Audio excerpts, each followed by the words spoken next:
Ever since Sony released their first ever QD-OLED TV, their A95K, it has taken every bit of the heat off their other OLED TV, the more budget ones, the ones people even really need to look at. Like, it has become really the thing everyone is talking about, and people have not even looked at the most important OLED TV in Sony's lineup for 2022, and that is their A90K. The reason I said this particular TV is their most important TV in their lineup is because it has one thing that the QD OLED model and even their more expensive OLED models don't have, and that is the fact that this TV comes in a 48-inch size. What people do not know is that when you buy TVs, you have to look at what is the purpose of the TV in your space. If your space is very large, a larger TV would make sense. But the reality of the situation is most people, young people or single people, stay in apartments. The apartments might not be the biggest. The apartments might not be the wildest in general, and they will need a TV that can fit into their space. The review that I saw from What Hi-Fi for the XR A90K, the 48 inch, really impressed me because they went in depth explaining why this TV was overlooked by the media covering TV tech, but it's still the best proposition that you could go for right now because it offers you something that is difficult to find in other models. The QD model don't have anything below 55 inches, which is not its fault because it's still a new TV with a new tech in it. So over time, there will be smaller sizes that will be coming. But at the moment now, if you need something portable, the A90K makes a lot of sense. The same A90K has almost all the features that you will get in the A95K, which is their QD model. Um, it's bright. It is not the brightest OLED TV you can find. The pricing on it is good. It is priced $1,500 for the 48 inches. Now, people will say it's still very expensive. Yes, it's expensive, but we understand right now that whenever Sony releases an OLED TV, it is going to be expensive. That's the way they charge their stuff. Even their QD OLED TV is a lot more expensive than the Sony S95B QD OLED TV. That is Sony for you. That's the way they price the things. They're always a little bit more expensive than other brands in competition. That's the way they have been in business. In fact, if you go to the UK to buy the same 48-inch A90K, you will pay £1,900. That's a lot of money.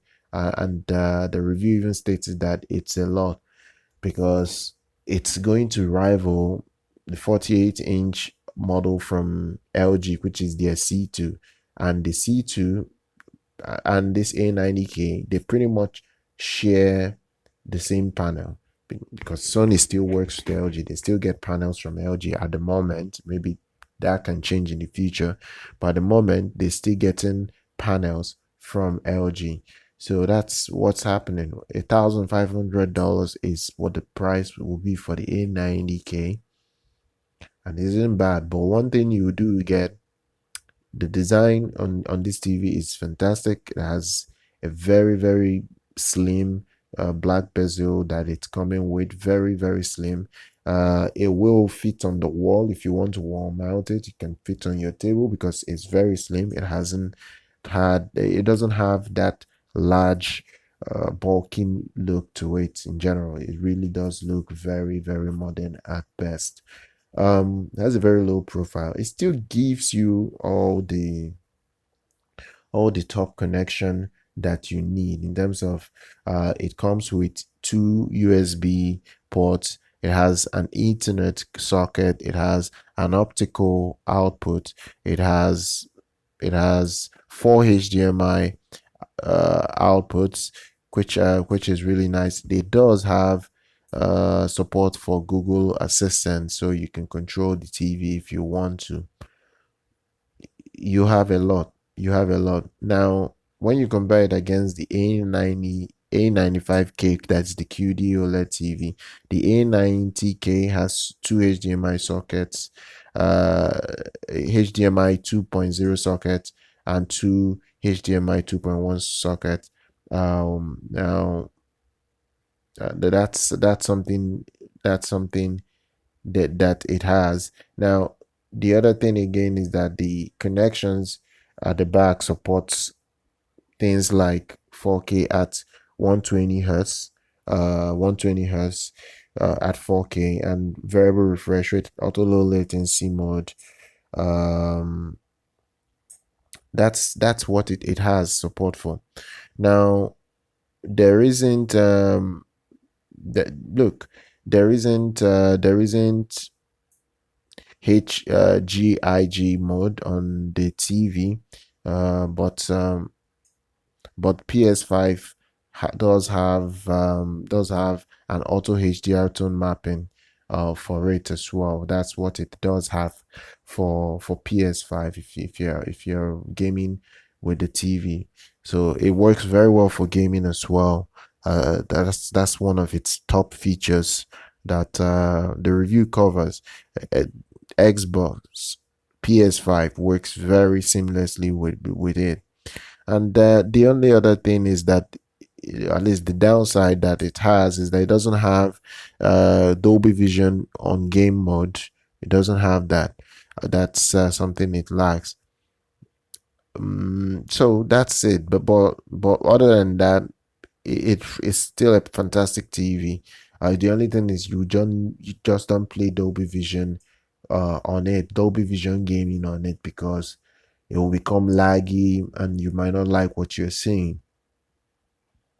So that's it. Now, one of the HDMI 2.1 ports supports EARC. So that's it. So you just have to use it to hook up to your soundbar or your AV receiver, and you're good to go. Look, it's still a fantastic TV. It's going to compete directly against the LG C2, the 48-inch version. It still supports all the HDR format, not all, but HDR10, HLG, Dolby Vision doesn't support HDR10 Plus, which is on a Samsung TV.